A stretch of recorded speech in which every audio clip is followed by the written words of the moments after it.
and you shall feel the pythons, brother. Welcome to the BJ Show. Let's rock and roll. Rock and roll. Come on, everybody. Let's lose control. Brad and John, they're the ones to follow. Get ready for the ride. It's the BJ Show. BJ Show. John, are you ready for the day after show? Are you ready?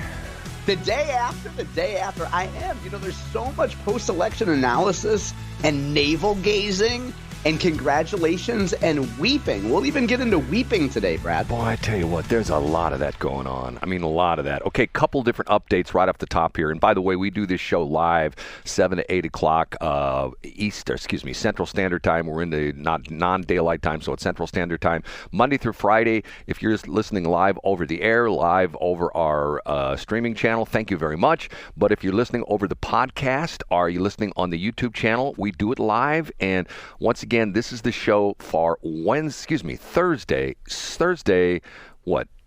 November 7th already? Is today the 7th already? November 7th. Brad, Man. Don't forget, and I don't think we ever mentioned this, the people who can listen over the air. And where can they listen to that over the air if they're in Franklin County? 104.5 KSLQ. And you can hear it in St. Charles County and Warren County as well, too. But we're working on the new transmitter site. As a matter of fact, maybe we can enlist Tracy to help us. You know, I prayed for her to get her new tall tower. I prayed for 350 feet. I think she got 485. So see what I do for other that's people? the first time you've over-delivered in length, Brad. Yeah. Also, as we talk about, just if you would indulge me in a moment of self-promotion, I have a link up to what our friend Kelton Turner calls the director's cut of the Missouri Times Election Night in Missouri special, Brad. For anybody who wants to go back, we had some compelling guests. Scott Fawn and Kelton Turner had some compelling guests on. I was privileged to be at the desk with Scott Fawn as we got election results coming in. And as a bonus, Brad, yesterday we talked about the fact that Republicans beat back the supposed fantasy blue wave that Missouri legislative Democrats were going to have. We have incoming speaker John Patterson joined us. He was the last guest of the show. He talked about the effort. He talked about why Republicans won.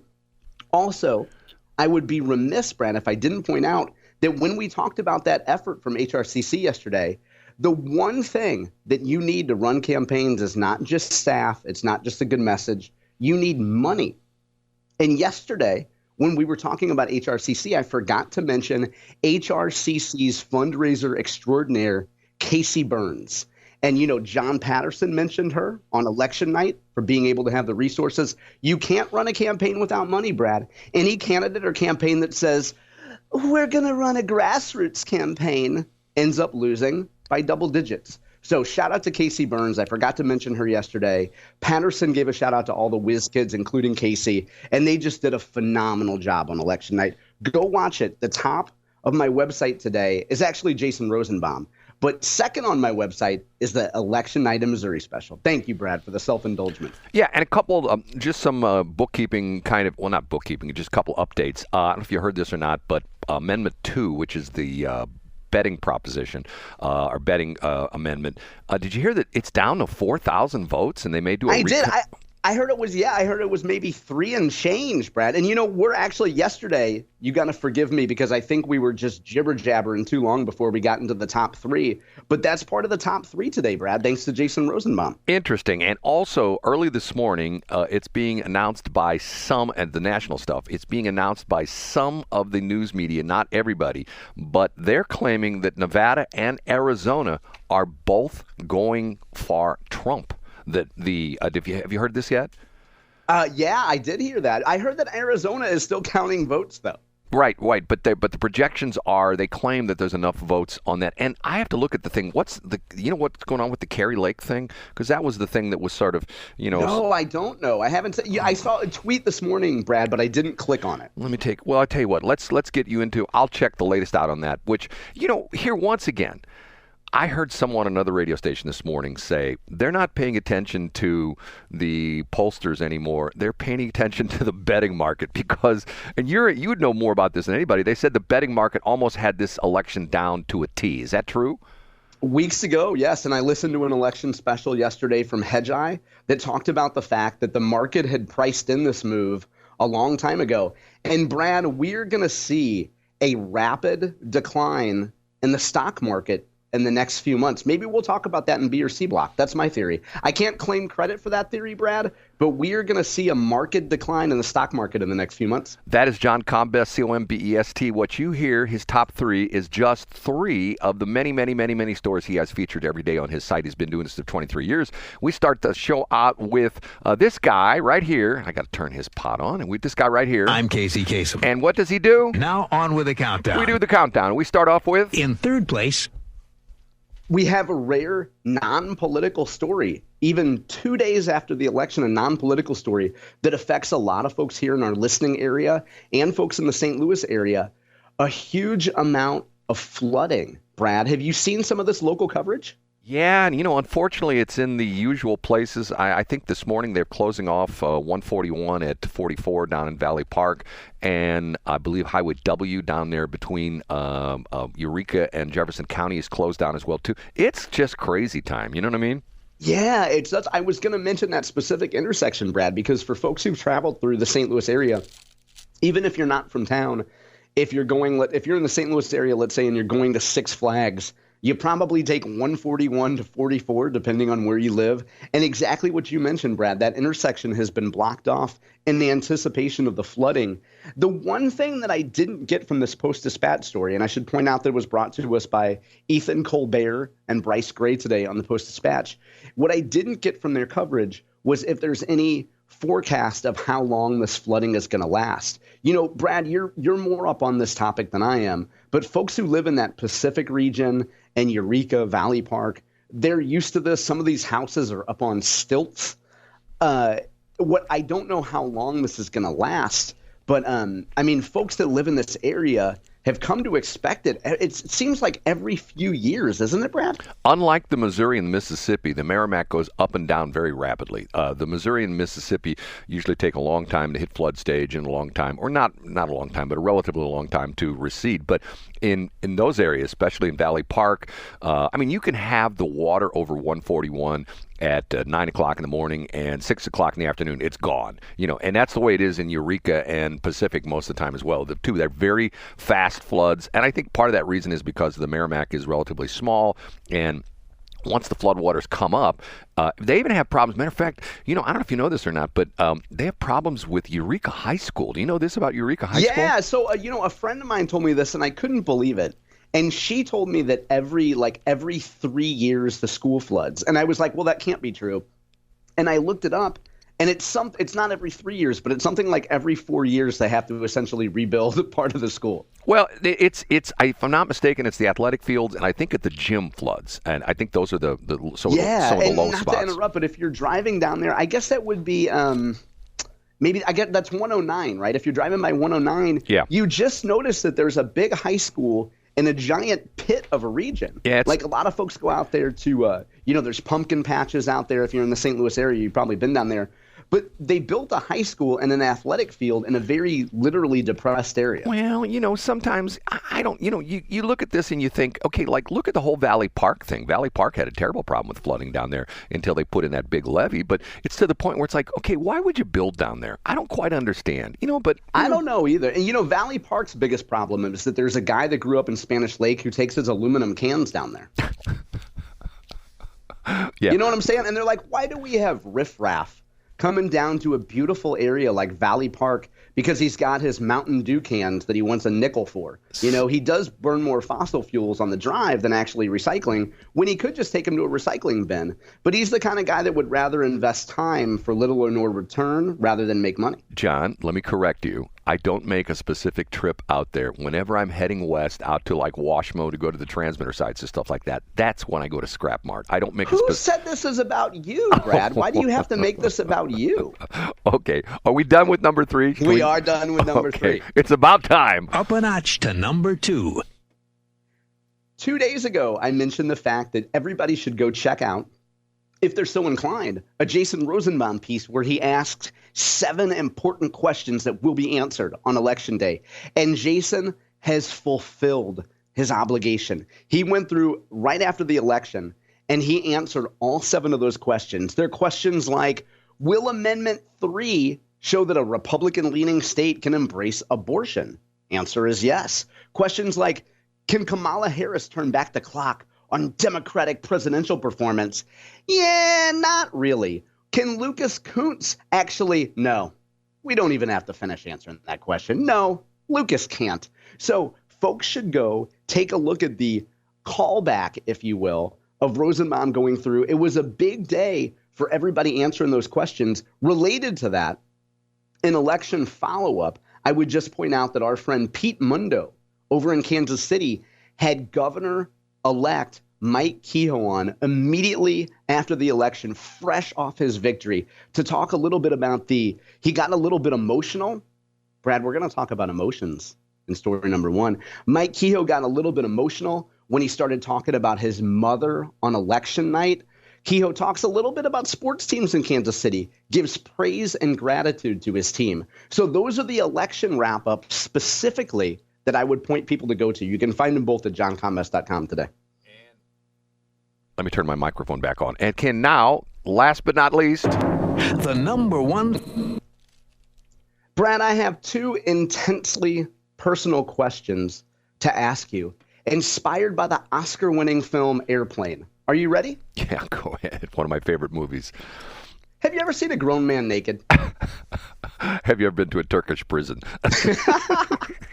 Oh, you certainly answered one of the questions, Brad. I think we know the answer to the first question, and it's not just because you go hanging out at Lifetime Fitness in Ellisville. But the second question I have for you, Brad, is not from the Oscar-winning film Airplane, but is, have you ever seen an elderly woman cry? I have. My mom used to cry quite a bit. Oh, okay. Well, that brings it a little bit too close to home. Yeah. Well, your mother probably cried a lot when you repeatedly told her that you were staying in the radio industry. But in this case, an elderly woman was on MSNBC, and that woman is Claire McCaskill, who's a septuagenarian. And she was weeping yesterday, Brad. She watched Kamala Harris's concession speech, and she was driven to tears. And it reminds us, I mean, we can talk about Kamala and we can talk about Claire in a little while, but it reminds us of the fact that emotions are quite raw right now, Brad. And, you know, it's easy for a lot of us, particularly people who are on the winning team, to forget that there are real people who were emotionally invested in this election. People who, you know who I blame for this, by the way, Brad? I blame the mainstream media, because the mainstream media led Democrats to believe in the week leading up to the election that Kamala had a good chance to win.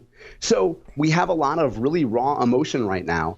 I would suggest people go to my website, read a summary by our friend Tony Bateo at Tony'sKansasCity.com, and even go in and watch Fox News links to the MSN story of Claire getting a little bit emotional on air, Brad, about Kamala's concession speech. John, we got a little bit of time left because you went through the top 3 pretty quickly. Let's address that right now. Okay, you sent me this. Was this a post on X? Was that what you sent me this morning?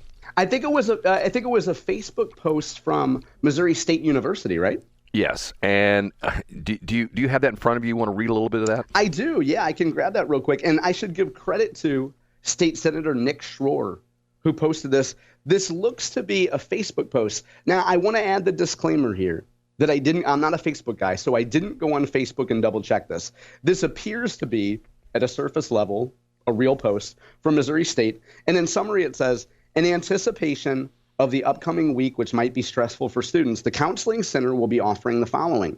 Partnering with blah, blah, blah, blah, blah, students will be offered self-care activities such as calm jars, coloring pages, and sensory fidgets. I don't know what a calm jar is. Maybe it's something that you fill with a sample that you take to lonely women. I don't know. It says Counseling Center support groups for stress on Election Day and then the day after the election. And then also we've seen that on social media, and again, I haven't verified this, but at least someone posted that their child's class at Missouri State was canceled because the professor sent out a note, and the professor was saying they were having a very hard day, and they didn't want to teach that day because they were having a very hard day accepting the election results.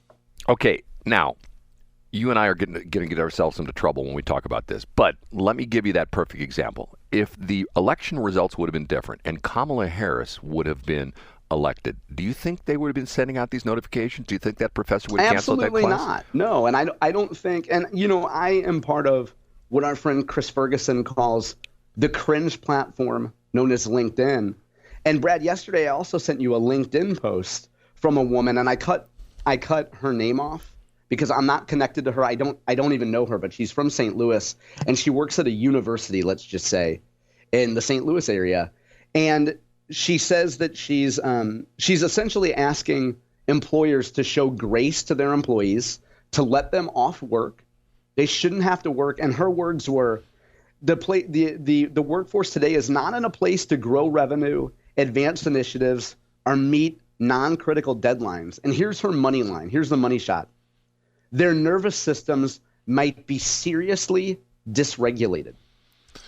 Okay. You can't expect people to be functional if their sports team loses, Brad, if their candidate loses, if they're playing a game of Worlds of Warcraft and they lose. You can't expect people to operate when their nervous systems are dysregulated, Brad.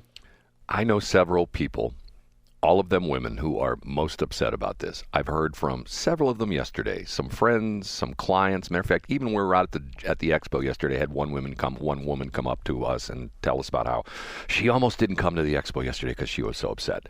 Okay, yeah. Can I just give you my read on this? And yeah, please do. This is probably going to tick people off. Okay, we have become too soft.